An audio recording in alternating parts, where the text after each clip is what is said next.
Okay, so the build has officially started on the Yak. Doing it in a slightly different order to the manual. I'm actually starting with the elevators first. I Vaselined the hinge joints, I glued them in, and the way I actually glued them is, of course, with the 30mm epoxy.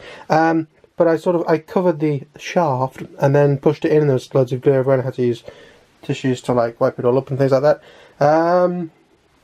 Horrible issues when that happens to your shaft. And actually, if you read the instructions, it says put it in the hole. So again, wise thing to do with your shaft. So what I'm going to do this time is I've re-Vaselined them all. When I came down, I just need to sort of move them to click them off a little bit. There was like a little tiny bit of glue in most of them.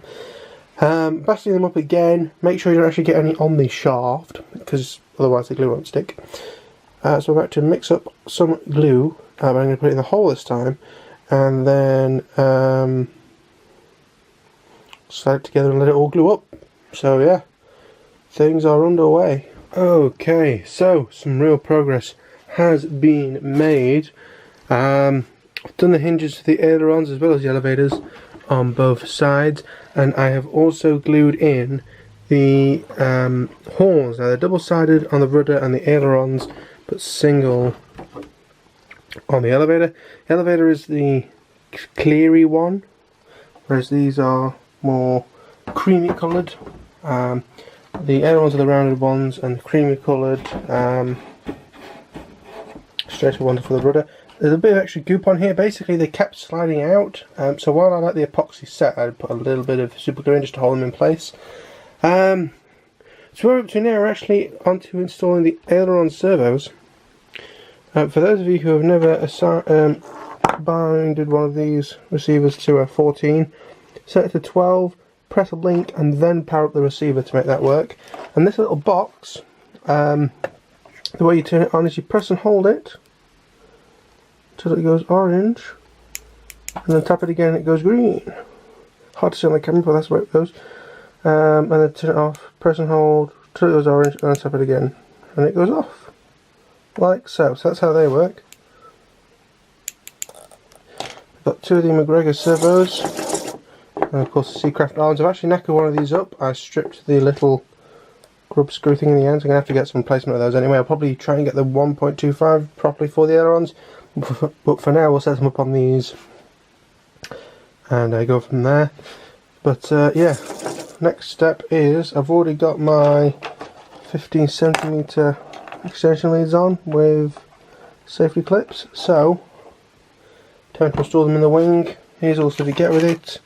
So you get the sort of one piece rubber grub things, the grub holders in there, and not grub, grommets, little grommet holders, and then of course you get the screws in the kit as well, and all of those arms that I won't be using. But yeah, time to thread the needle, as it were. And what I actually recommend doing the kit first is screw all the screws in a little distance, then super glue, let the super glue dry.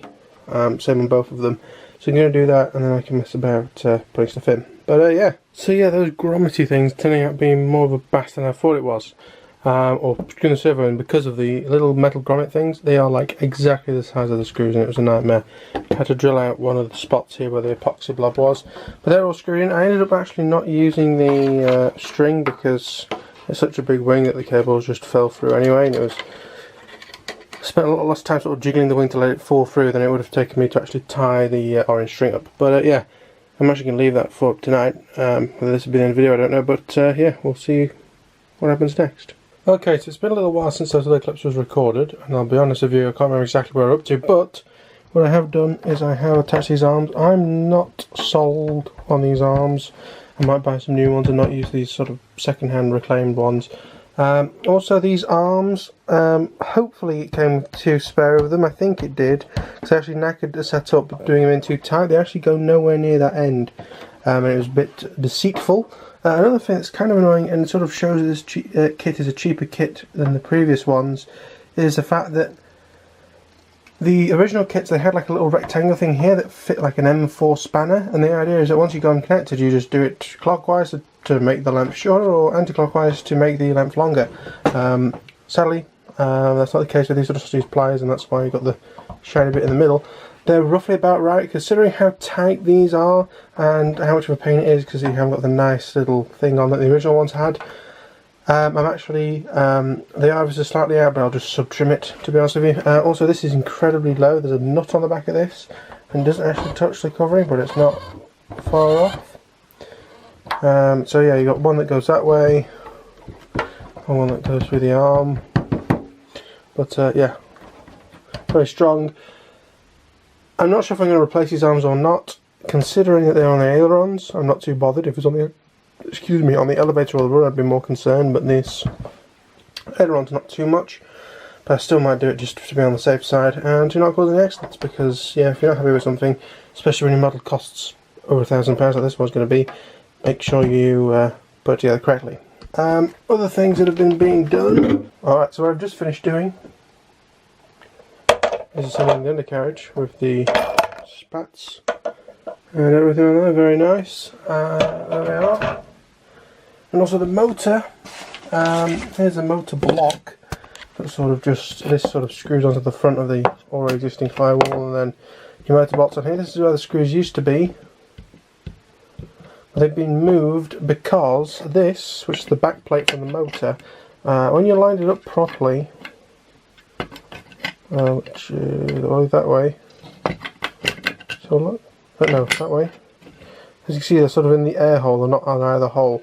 So what we've done is, we were going to make another box, but then had the bright idea of, if you turn it that way, the holes will fit fine, and we're just going to screw the motor straight on like that. If needed, we can run a spacer to sort of mimic the circle of this, but I don't think we're going to need to, looking at the size. Also, the screws that we've got that are used for this are too small, and the other ones we've got are too long, even with a couple of washers behind. So we sort of need to sort out some proper length screws for it. But yeah, other than that, that's sort of all the extra stuff that's been done for now. What I'll probably do, just for editing reasons, is call this the end of an episode. But yeah, thanks for watching, leave a like and stuff, and yeah, see you in the next one.